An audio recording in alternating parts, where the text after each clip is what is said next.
Hello दोस्तों, good morning. हम लिया तो अपने मैथ स्टडी 2.0 के चैनल पर आप सभी का स्वागत करते हैं। और आज आप लोगों के लिए रीजनिंग का पार्ट लेकर आए हैं। आज भी हम लोग 10 क्वेश्चन कंप्लीट करेंगे हर टॉपिक से। तो आज हम लोग इनलॉग का क्वेश्चन हम लोग सॉल्व कर रहे हैं। और वो ऐसा मतलब कि आप क्वेश्चन पूरा देखेंगे और इस पर अगर प्रैक्टिस है तो आप मुश्किल से 3 से 4 क्वेश्चन उस टाइप के मिलते हैं। तो आप मुश्किल से 1 मिनट में आप क्वेश्चन को सॉल्व कर लेंगे। ठीक है, तो हम आज रीजनिंग का रेलवे एनटीपीसी और ग्रुप डी के लिए सबसे इंपॉर्टेंट क्लास लेकर आए हैं। और उससे पहले जो भी पेड बैच लेना चाहता है, 1 जनवरी से मेरा पेड बैच स्टार्ट हो रहा है। हर रोज़ आप लोगों को 2 वीडियो मिलेगी और आप लोगों को हर संडे को जो आपको मिलेगी रीजनिंग जीके जीएस का क्लास मिलेगा। यानी टोटल 3 वीडियो, यानी 31 दिन लगातार आपको मिलेंगे मैथ और रीजनिंग के वीडियो, यानी 62 वीडियो मिल जाएगी। उसके बाद जो बचेगा यानी 28 वीडियो जो मिलेगी वो आपका मिलेगा रेलवे एनटीपीसी जीके जीएस का। ठीक है, तो पूरा 100 वीडियोस आपको मिलेगी और पूरा मैं क्वेश्चन को 100% क्लियर करूंगा। जो भी उस वीडियो को मतलब परचेज करना चाहता है वो बिल्कुल ले सकता है, क्योंकि उसमें उसको पूरा पढ़ने के बाद आपको 70 से 80 क्वेश्चन पूरा 100% आपका सही हो जाएगा। ठीक है, हम क्वेश्चन की तरफ चलते हैं। देखिए क्वेश्चन में क्या बोल रहा है कि यदि दिए गए शब्दों को अवरोही क्रम में व्यवस्थित किया जाता है तो निम्नलिखित में कौन सा अंतिम होगा। ये क्वेश्चन दिया, इसको अवरोही क्रम का मतलब होता है सबसे बड़े से हो जाए। अब यहाँ पर दिया गया सैपलिंग, ट्री, प्लांट, सीड। अगर ना समझ में आए तो आप इसको आरोही क्रम मतलब बढ़ते हुए क्रम में लगा लीजिए। उसके बाद अगर उसको उल्टा कर लेंगे। अब यहाँ से फिर से समझते हैं क्वेश्चन में क्या बोल रहा है कि अवरोही क्रम में लगाना। तो हमको अगर क्लियर नहीं हो रहा तो हम आरोही क्रम में। तो सबसे पहले हम मतलब जमीन पे क्या बोते हैं ना, तो सबसे पहले सीड बोएंगे ना। क्या करेंगे? सीड। सबसे पहले सीड करेंगे। ठीक है, सीड हम लेंगे, यानी ये आपका कितना हो जाएगा, पहला चौथा वाला है। फिर उसके बाद आपको सैंपलिंग करना पड़ेगा। ठीक है, उसके बाद हमको क्या सैंपलिंग करना पड़ेगा। सैंपलिंग मतलब हम उसको बोते हैं, तो हम इसको बोएंगे यानी सैंपलिंग कर देंगे। ठीक है, उसके बाद वो क्या हो जाएगा, आपका एक प्लांट बनेगा, यानी वो प्लांट हो जाएगा। फिर उसके बाद वो ट्री बनेगा। ठीक है, तो ये तो आप बढ़ते हुए क्रम में पहले सीड यानी मैंने बीज लिया, फिर उसके बाद उसको बोया, फिर वो पौधा का रूप लिया, फिर वो मतलब पेड़ का रूप ले लिया। ये तो आपका आरोही क्रम में हो गया। लेकिन अवरोही बोला है तो अवरोही ठीक उल्टा, पहले ट्री होगा, फिर प्लांट होगा, सैंपलिंग होगा, सी होगा। तो क्वेश्चन में बोल रहा है कि कौन सा अंतिम होगा। तो हम इधर से शुरू करेंगे, सबसे अंतिम सीड होगा। सीड भाई सबसे पहले लेंगे ना, सीड आप सबसे पहले लेंगे, उसके बाद बोएंगे। ठीक है, तो आंसर हमारा आ जाएगा सीड। सीड ऑप्शन में है, यानी ऑप्शन नंबर सी हमारा आंसर सही होगा। चलते हैं नेक्स्ट क्वेश्चन की तरफ। अगला क्वेश्चन देखते हैं। क्वेश्चन में कह रहा है कि दिए गए विकल्पों में से सार्थक अनुक्रम मतलब अनुक्रम आप उसको छाटिए। अब देखिए यहाँ पे ऑप्शन दिया है 24, 315, यानी पहला है, दूसरा है, तीसरा है, चौथा और 5वां है। ये तार्किक शब्द इसको हमको बनाना होता है। तो सबसे पहले हमारा कौन सा, इसी हम क्वेश्चन से हम ऑप्शन बनाएंगे। तो सबसे पहले जो होता है वो इन्फेंट होता है। इन्फेंट का मतलब होता है हम दूसरे वाले को सबसे पहले लिखेंगे। यहाँ तक क्लियर है? इन्फेंट का मतलब होता है कि जो बच्चा शिशु क्लास में पढ़ता है, उसके बाद वो क्या होता है, चाइल्ड होता है। ठीक है, यानी ये तीसरा पहले आ जाएगा। ठीक है, उसके बाद क्या कर रहा है कि चाइल्ड के बाद जब हम लिखेंगे तो स्कूल आ जाएगा, यानी हमारा स्कूल। ये आपका चौथा पहले हो जाएगा, यानी स्कूल हो जाएगा। और उसके बाद आपका जो होगा यूथ बनेगा, तब आपका कॉलेज होगा, यानी यूथ बनेगा। यूथ आपका भी वाला हो जाएगा। ठीक है, फिर उसके बाद लास्ट में कॉलेज होगा, यानी पहला। तो हमारा जो ऑप्शन है ये 2 है, ये 3 है, ये 4 है, ये 5 है और 1। तो 23,451 है ऑप्शन में। 23,451 ये वाला ऑप्शन होगा। इसको एक सार्थक रूप में इसको मतलब इसको हमको असेंडिंग या डिसेंडिंग यानी आरोही और आरोही क्रम में लिखते हैं। तो सबसे पहले हम इसमें जो लिखेंगे वो होगा आपका इन्फेंट। इन्फेंट का मतलब सबसे छोटा होता है। उसके बाद इन्फेंट एक कॉलेज होता है। ठीक, कॉलेज नहीं, एक छोटा सा स्कूल में जो यहाँ पे बच्चे छोटे छोटे बच्चे सीखते हैं। उसके बाद वो चाइल्ड होते हैं। ठीक है, यहाँ तक क्लियर हो गया। फिर उसके बाद आपका आएगा यूथ आएगा। ठीक है, सॉरी स्कूल आएगा। तो फिर उसमें क्या यूथ पढ़ने जाएंगे, मतलब थोड़ा सा बड़ा होने पर। उसके बाद जो आपका आता है वो आएगा आपका कॉलेज। तो इसका मतलब कि 23,451 ऑप्शन में है, 23,451। आई होप आपके क्वेश्चन समझ में आया। चलते हैं नेक्स्ट क्वेश्चन की तरफ। अगला क्वेश्चन कह रहा है कि दिए गए विकल्पों में कौन सा निम्नलिखित का अर्थपूर्ण क्रम होगा। तो इसको अर्थपूर्ण क्रम है, ये ऑप्शन दिया है कि पहले तीसरा लिखेंगे, चौथा लिखेंगे, दूसरा या पहला लिखेंगे, तीसरा 1 4 2, मतलब ये ऑप्शन से ढूंढना है। तो सबसे पहले हमको जो ढूंढना होगा, सबसे पहले हमको क्या लिखना होगा, सबसे बड़ा चीज़ लिख सकते हैं एशिया। एशिया पहले स्थान पर आएगा। एशिया कहाँ पे आएगा, पहले स्थान पर आएगा, ठीक। फिर एशिया के बाद जो हमको मिलेगा वो मिलेगा आपका इंडिया, सॉरी एशिया यहाँ पे है ना, एशिया, तो तीसरा हम सबसे पहले लिखेंगे। यहाँ तक क्लियर है। फिर उसके बाद एशिया के बाद क्या आएगा, इंडिया। भाई एशिया में के अंदर इंडिया है, तो हम कह सकते हैं कि दूसरे स्थान पर जो होगा वो इंडिया होगा, यानी इंडिया, तो इंडिया ऑप्शन में पहले है तो हम इसको यानी पहले 3 लिखेंगे, फिर 1 लिखेंगे। फिर उसके बाद जो है हम क्या लिखेंगे, बेंगलोर और कर्नाटक। यानी कहने का तात्पर्य यह है कि कर्नाटक पहले आएगा, कि कर्नाटक की कैपिटल बेंगलोर है, तो कर्नाटक पहले आएगा, तो यानी हम पहले चौथा लिखेंगे। यहाँ तक क्लियर हो गया।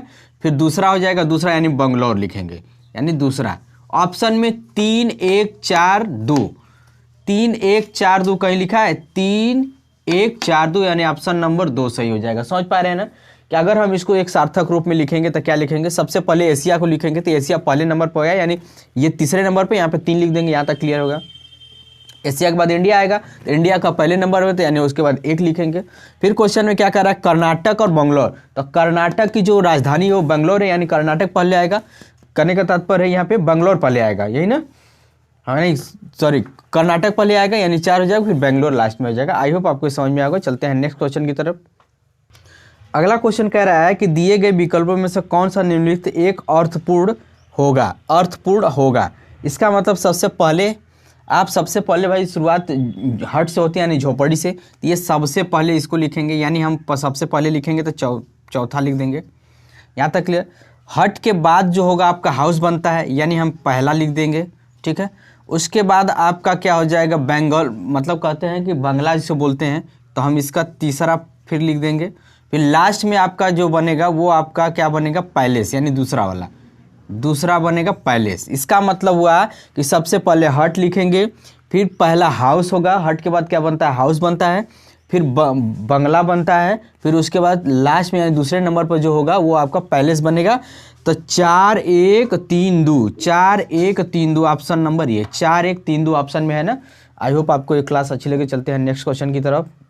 देखिए अगला क्वेश्चन कह रहा है कि निम्नलिखित शब्दों को अंग्रेजी शब्दकोश के अनुसार व्यवस्थित कीजिए। यानी अंग्रेजी शब्दकोश के अनुसार जब हम बनाएंगे तो यहाँ पे सबसे पहले ए से स्टार्ट होता है, और यहाँ पे ऑप्शन भी दिया है, पहला ए आएगा, बी आएगा, सी आएगा, डी आएगा, तो ये वाला सही होगा। अगर सी डी बी ए होगा तो ये सही होगा, अगर सी बी डी ए होगा तो ये सही होगा, डी ए बी सी होगा तो ये सही होगा। अब देखिए समझिए बात को, यहाँ पे ए डी ए सब में है, ठीक। अगला है डी डी डी डी सब में है, ये भी सही है। तो उसके बाद देखिए, यानी हमारा कहने का A D A D A D A D सब में है, तो इसको हम अब सोचेंगे नहीं। उसके बाद देखिए भी है, फिर यम है, फिर ये डी है, फिर आपका यच है। तो इतना याद रखिए कि अगर हम मान लीजिए ए डी सब में मिटा दें तो सबसे पहले डी अंग्रेजी अक्षर में आता है तो डी लिखेंगे, डी यानी सी वाला पहले लिखेंगे। यहाँ तक क्लियर हो गया, ये वाला हम लिख लिए। अब इसके बारे में हमको नहीं सोचना, ये खत्म हो गया। फिर क्वेश्चन में है कि भाई डी के बाद यम पहले आता है, देखिए यहाँ पे यच है, यम है और भी, तो सबसे पहले यच आता है कि यम आता है कि भी आता है, तो सबसे पहले यच आता है, यानी आपको पहले डी लिखना पड़ेगा। फिर उसके बाद अब ये भी आपका खत्म समाप्त, अभी इसको भी आप क्या करिए, मिटा दीजिए। अब यम पहले आता है, भाई एडी दोनों में तो काम है, हम लेना नहीं है, तो पहले यम आता है कि भी आता है, तो आप कहेंगे पहले यम आता है, तो यम किस में है, बी में है, तो हम इसको बी लिख देते हैं, ठीक है। और लास्ट में ए आएगा तो ये हो जाएगा, यानी सी डी बी ए, ये ऑप्शन नंबर ये है। देखिए सी डी बी ए और ये है C B D A. I hope आपको क्लास अच्छी लग रही है। चलते हैं नेक्स्ट क्वेश्चन की तरफ। अगला क्वेश्चन वही सेम है कि निम्नलिखित शब्दों को अंग्रेजी शब्दकोश के अनुसार व्यवस्थित करें। तो सबसे पहले अंग्रेजी शब्द में हम क्या लिखेंगे, तो यहाँ समझिए बी आई सब में हो गया, ठीक है। उसके बाद यहाँ पे यल लिखा है, यहाँ पे यफ लिखा है, यहाँ पे यल लिखा है, यहाँ पे भी यल लिखा है। तो सबसे पहले आपका यल आएगा, यफ आएगा, तो यानी सबसे पहले आपका यफ आएगा, तो दूसरा वाला पहले लिखेंगे, यानी आपको दूसरा वाला आपको पहले लिखना पड़ेगा, ठीक। आगे चलते, अब ये आपका हो गया, इसके बारे में अब नहीं सोचना। अब आगे आते हैं, यानी इन तीनों में यल यल यल यल तीनों में हो गया। यल के बाद ए है, यल के बाद आई है, तो भाई यल यल यल तीनों में है, तो जाहिर सी बात है कि यल के बाद जो ए वाला होगा वो सबसे पहले होगा, यानी तीसरा आपका हो जाएगा, यानी ये भी आपका सार्थक शब्द में बैठ गया। अब आपको इसमें और इसमें लेना है, तो यल के बाद आई आता है कि यल के बाद यल, तो आपका आई पहले आता है, यानी आपका चौथा आ जाएगा और लास्ट में पहला हो जाएगा। ठीक है, तो 2 3 4 1 ऑप्शन में है कहीं, 2 3 4 1 ये आपका ऑप्शन हो जाएगा। आई होप आपको क्वेश्चन समझ में आया होगा।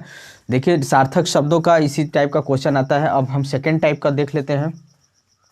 देखिए अगला क्वेश्चन कह रहा है कि दिए गए अक्षर संख्या संयोजन व्यवस्थित करने से एक अर्थपूर्ण शब्द बनता है, यानी ये आपका दिया गया पहले दूसरे तीसरे चौथे पांचवें नंबर पे, इसको हम व्यवस्थित करेंगे तो एक अर्थपूर्ण संख्या बनेगा। ठीक है, यहाँ तो समझ में आ रहा है। तो हमको इसको बनाने के लिए इसमें कह रहा है कि सबसे पहले कौन सा नंबर रखेंगे। देखिए यहाँ पे हमको एक चाहिए यस यू आर जी है, इसका मतलब हम यस लिख सकते हैं, यू लिख सकते हैं, जी लिख सकते हैं, जी कैपिटल लिख सकते हैं, जी लिख सकते हैं, ठीक है, ए लिख सकते हैं, आर लिख सकते हैं। इससे क्या बन गया, शुगर। शुगर का मतलब समझते हैं चीनी होता है। तो पहले 1 होगा, यू 2 हो जाएगा, फिर आपका 3 आएगा, 3 नहीं, उसके बाद आपका 4 आएगा, 4 हो जाएगा, और उसके बाद ए है यानी 5 हो जाएगा, यानी 3। तो 12 453 दिया कहीं क्वेश्चन में, 12 नहीं दिया, 21 दिया है। तो यहाँ पे हमारा जो क्वेश्चन बनेगा, अच्छा पहले यू था, यहाँ पे समझिए इस क्वेश्चन में पहले यू था फिर यस था। ठीक है, पहले यू था फिर यस था, तो यू था तो पहले यस को पहले लिखना पड़ेगा, तो यहाँ पे हम लिखेंगे 2 और 1, तो 21 453 है, 21 453। देखिए यह तीसरा वाला, पहले यू यस आर जी ए, इसको एक सार्थक रूप बनाना था। सार्थक रूप का मतलब कि हम ऐसे बनाएं तो कोई अर्थ बन जाए, कोई हमारा क्वेश्चन बन जाए। ठीक है, अब यहाँ पे हम लोग क्या लिखेंगे, पहले यस लिखेंगे, यू लिखेंगे, जी ए आर, शुगर। शुगर मतलब चीनी होता है, यानी पहले यस पहले नंबर पर है, यू, तो इसका मतलब 21 453, यानी ये आपका आंसर हो जाएगा। चलते हैं इसका आखिरी क्वेश्चन भी कंप्लीट कर लेते हैं। अगला भी वही क्वेश्चन है, कह रहा है कि दिए गए आधार संख्या संयोजन को व्यवस्थित करने से एक अर्थपूर्ण शब्द बनाइए। तो अर्थपूर्ण शब्द जब हम बनाएंगे तो ये हो जाएगा आपका, जानते हैं सबसे पहले देखिए बी लिखे, फिर आर लिखेंगे, फिर ए लिख दीजिएंगे, फिर एन लिख देंगे, फिर सी लिख देंगे, एच। देखिए ब्रांच आपका बन गया, यानी बी आपका चौथे नंबर, तो पहले 4 लिखेंगे, फिर आर लिखा है तीसरे नंबर 3 रख देंगे, फिर ए 1 रख देंगे, उसके बाद यन किस स्थान पे है, सॉरी ए किस स्थान पे, ए 5वें स्थान पे है, यन आपका पहले स्थान पे है, फिर सी किस स्थान पे, दूसरे स्थान पे है, और यच आपका छठे है। तो 43 51 26 ऑप्शन में है, 43 51 26 आपका ये वाला आंसर बनेगा। आई होप आज आपका पूरा कॉन्सेप्ट क्लियर हो गया होगा। हम फिर कल नेक्स्ट वीडियो मिलेंगे, तब तक के लिए टेक केयर, बाय।